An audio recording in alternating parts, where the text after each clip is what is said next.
Hello and welcome to On the Couch. I'm joined by Mark Winstanley to have a look back at last week's selection. So it's a winning week, Couch. Yeah, another well one. Done. That's 9-4 now since we started it, so well pleased with that. And starting off with the Grade 2 Leamington hurdle at Warwick, you had Cotton Mill, 11-2. Amazing price. There's a fortune for the Emma de Vellels, who didn't seem to handle the track Highland Lodge. I think Emma thinks the world of that, thinks a Gold Cup horse later on, and just a big price at 3 in the morning, drifted to 11-2.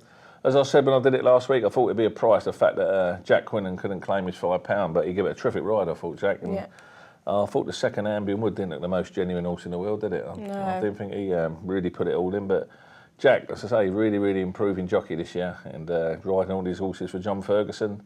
And Cotton Mill's an interesting animal. And it might be heading for the Neptune? I should imagine to go for the Neptune. The way it stayed on at Warwick, I'd even think maybe we called it a potato race, the Albert Bartlett. I think something might be a bit too quick for it over 2.5, and again, the way it stayed on at Warwick, I'll be thinking more in terms of the potato race. But he's got so many good juveniles in the yard, John Ferguson. It'd be a question of juggling them all, wouldn't it, and seeing what one runs in what. Yeah, and he'd have to take on Fingal Bay as well, wouldn't he? Yeah, I mean that wouldn't worry me. I think Simmons might beat it on better ground, but you know we've got plenty to discuss with Cheltenham coming up. Yeah, definitely. All right, moving on to your next one was Sonna Soster.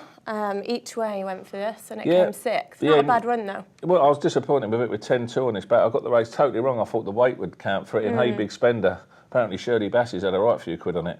That's one with 11-12, and then they talked about the Gold Cup. I've heard about Geese and Swans. A slog round Warwick's a bit different to the Gold Cup. Colin tells us to run it up to him. It's one at Warwick before A Big Spending. It's one of them.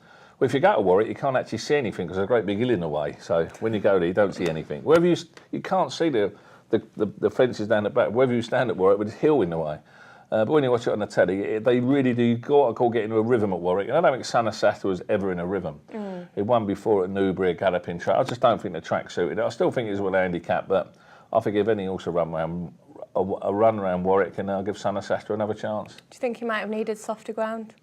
I thought the ground was soft enough at Warwick. I mean, David Pipe was on the morning line last Saturday saying that's the reason he ran okay in Ireland. That's the reason I thought he ran better. And I think the ground was soft enough last Saturday. I just think it's Warwick. Warwick's form was one of those places like Chepstow and Haddock where it doesn't transfer to other places. And again, Hey Big Spender having one round Warwick, that was maybe the clue with him there. Okay. And then your final selection was Alfred, which was pretty unlucky at Lingfield, came second. It was desperate. I mean, I don't just sit here and blame jockeys every Saturday, but that was awful. Should have won. Dominic Fox missed a break in stall one. As I said, if you do miss your break, you're in trouble. And then he sort of panicked, and then he was flying down the outside and should have won. And one of those what got away, unfortunately. He'll probably win next time, won't be any price. Not an horse I'm going to follow. One thing I'm interested in at the moment with watching the two maidens, one at Lingfield last week, were both won by Mark Johnson. And this is his time of year. Old Braveheart gets them up and ready. I'll be keeping a very close eye on Mark Johnson's horses in the next couple of weeks on the sand dunes. All right, cheers, Couch. Well done. Keep up the good form. I shall try.